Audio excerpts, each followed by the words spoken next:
Bienvenida, bienvenido por aquí, Ismael. Gracias por elegirnos como uno de los podcasts que escuchas mientras corres, mientras haces una caminata en la naturaleza, mientras cocinas, mientras haces lo que quieras, siempre y cuando el escuchar con atención sea parte de la posibilidad de la experiencia. Si llegas por primera vez a este episodio, si alguien te lo ha compartido, gracias por estar aquí. Soy Ismael Cala, estratega de vida y emprendimiento, autor de varios libros, y vamos al capítulo de espiritualidad, que es uno de los 11 principios del líder bambú, y que además es un principio que a mí me encanta porque muchísima gente confunde espiritualidad con religiosidad. Entonces, el capítulo, que por cierto es el capítulo 2 del libro, espiritualidad, comienza con una frase que es la invitación a estudiar qué es la espiritualidad desde nuestro punto de vista de este modelo del líder bambú. Y dice, el líder bambú manifiesta su espiritualidad descubriendo la sabiduría que existe en el vacío.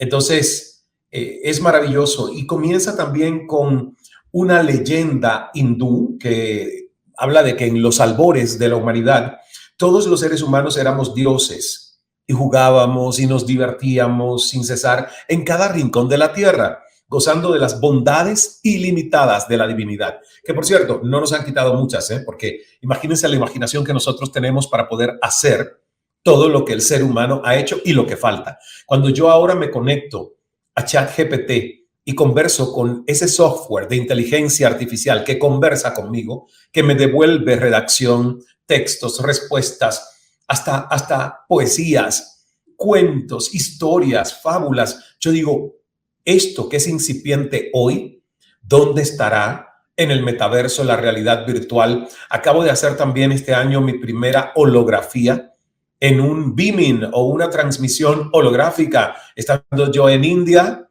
y aquí justamente en Ciudad de México. Miren, no hay coincidencias, es todo sincrodestino. Exma Holistic de mi amigo Fernando Ansúrez. Tenía al doctor Mario Alonso Puig, a Robin Sharma, el autor del monje que vendió su Ferrari, a Vishen Lakhiani, el fundador de Mind Valley, esa hermosa comunidad de crecimiento y desarrollo humano a nivel global. Y yo no podía estar porque estaba en el Calamundos, India, y me han metido a través de la distancia imagen y sonido en una caja holográfica que convertía mi imagen en tridimensional. Ya esto yo lo había visto, creo que lo había hecho Oprah Winfrey, Tony Robbins también en su momento en un evento, también creo que se lo había hecho, pero para mí fue wow. Uno sí se puede clonar y estar en dos sitios a la vez gracias a la tecnología. Bueno, imagínense, volvemos a la fábula con la que quiero comenzar este episodio sobre espiritualidad. Entonces, esta fábula dice que éramos dioses y que jugábamos y nos divertíamos en cada rincón de la tierra porque gozábamos de unas bondades de la divinidad que eran totalmente expansivas e ilimitadas. Tanto fue así que los humanos terminamos abusando de nuestros dones divinos, lo seguimos haciendo, nos peleamos entre nosotros, iniciamos guerras y deshumanizamos a nuestros hermanos, ¿verdad? Y Brahma, el Dios supremo, se reunió con el resto de los dioses para tomar una decisión. Y también ellos resolvieron quitarle la divinidad al ser humano, convertirnos en mortales, limitados. Imagínense, somos mortales y limitados y miren todavía el poder que tenemos. Y también esconderle el secreto de su divinidad en alguna parte donde no pudieran encontrarlo. La pregunta era, ¿dónde esconder el secreto? Los dioses lanzaban sus propuestas con vehemencia en la cima de la montaña más alta, en el fondo del mar, en el centro de la tierra. Esos eran los lugares hasta donde llegaba su imaginación, pero Brahma sabía que el hombre tarde o temprano llegaría a esos lugares recónditos. Y entonces tuvo una idea magistral. Esconderían el secreto dentro de ellos mismos. Allí se decretó que viviera el secreto de la divinidad del ser humano a donde más le costara encontrarlo. Sería algo que éste llevaría siempre consigo mismo sin verlo ni notarlo. ¿Y dónde lo pusieron? En el centro del corazón profundo. En el centro de tu corazón está el secreto. Por eso, incluso fíjense, esta es una leyenda hindú, pero que coincide con el contenido de el catolicismo o el cristianismo, porque ¿dónde está? ¿Dónde está esa llama y esa chispa divina? En el corazón de Jesús. Yo recuerdo a mi abuelita en la sala de la casa, en mi pueblo natal del Caney, allá en Santiago de Cuba, en Cuba, que tenía ese gran retrato del corazón de Jesús. Y yo estoy buscando uno bien, bien bonito para tenerlo también en el Cala Center.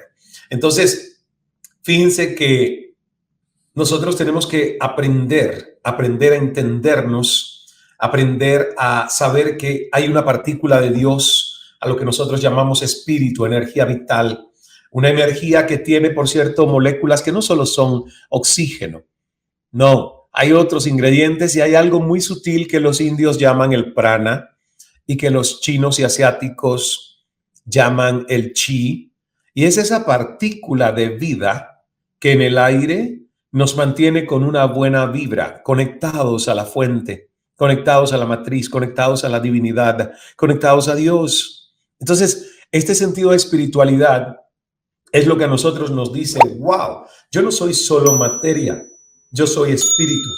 Yo tengo que entender que estoy viviendo en una infotoxicación porque el escenario nos ha cambiado mucho, porque hay demasiado estímulo que nos llega a nosotros por las redes sociales, las múltiples plataformas que tenemos, los medios masivos de comunicación. Entonces, hay demasiada confusión, demasiada infotoxicación y seguimos buscando afuera y seguimos permitiendo contaminar nuestra energía vital, que es el espíritu, que debería estar impoluta, diáfana, que quiere decir con claridad y transparencia. Y sin embargo, no lo está. El espíritu, la espiritualidad del ser humano es lo que nos produce liviandad del ser. No es únicamente a nivel de espíritu, también la liviandad del ser habla de que yo tengo una mente serena y vacía, como el bambú. ¿Ves? Porque el bambú encuentra su espiritualidad en el vacío. Fíjate que nosotros en esta biomímesis o bioempatía observamos el bambú. ¿Por qué el bambú es flexible? ¿Por qué se dobla pero no se quiebra ante la adversidad o la inclemencia de tempestades? Simplemente porque es vacío, porque tiene nudillos, diferentes tipos de longitudes en las tantas, más de 1000 y tantas variedades de bambús que hay en el mundo. Algunas más cortitas, como el Buda bambú, donde los nudillos están más cercas y las áreas de vacío son como rombitos o barrilitos cortos, pero está el bambú dorado, amarillo, o el bambú negro, donde los espacios de vacío son muy largos hasta que viene el próximo nudillo. Ese es el ejercicio que nosotros tenemos que hacer entre pensamiento y pensamiento, es decir, mi mente está siempre atiborrada, no hay vacío, no puedo ni siquiera sentir el Espíritu Santo. Se siente cuando uno hace una contemplación en la naturaleza, cuando uno está en un momento de profunda oración con Dios, para los que somos creyentes y religiosos, porque hay quien es espiritual, cree en su divinidad interior, en lo mágico y divino que es su existencia, pero no cree en un profeta, en escrituras o en una religión organizada. Entonces es espiritual, pero no es religioso. Hay quien es altamente religioso, pero no es espiritual, porque todavía no ha descubierto que Dios y la divinidad viven en él o en ella. Todavía piensa que solo tiene que asistir al templo los domingos para conectarse con Dios. ¿Ves? Esa es una persona muy religiosa y muy fiel al dogma, las escrituras y los comandos de su religión organizada, pero quizás muy poco practicante del secreto de su verdadera espiritualidad, que no tendría solamente conexión con una religión, sino con todas. ¿Ok? Fíjense que por eso la espiritualidad es tan importante, porque cuando tú te sientes que eres una partícula de Dios, tú entiendes que tu religión es una más dentro de un contexto global de varias historias y credos, de varios profetas, de varias escrituras, y que mi Dios, desde el sentido de poder utilizar la espiritualidad para tener las respuestas a los grandes enigmas de la vida, mi Dios no puede. Dios es tan grande, Dios es tan global, que no podría tener un contrato de exclusividad con una única religión de este planeta, existiendo tantas, ¿verdad? Porque entonces, ¿cuántos dioses van a haber creado este universo? Si creemos en la teoría de la creación divina y no en la teoría de la evolución de que venimos del mono. Entonces, es un tema muy complejo. Este es uno de los principios míos favoritos de este libro. Los sigo estudiando porque me encanta estudiar religiones, teología, sistemas de creencias, para poder abrir mi mente y mi conciencia como un paracaídas y no juzgar a nadie y no satanizar a nadie, porque uno de los principios que nosotros encontramos en las bienaventuranzas de Jesús en la Biblia, en el Nuevo Testamento, Sí, son frases de Mateo, del Evangelio de Mateo. Justamente Jesús habla de no juzgues para no ser juzgado. Entonces, es el entendimiento, ¿verdad?, de que todos nosotros tenemos divinidad dentro. Somos una partícula de Dios.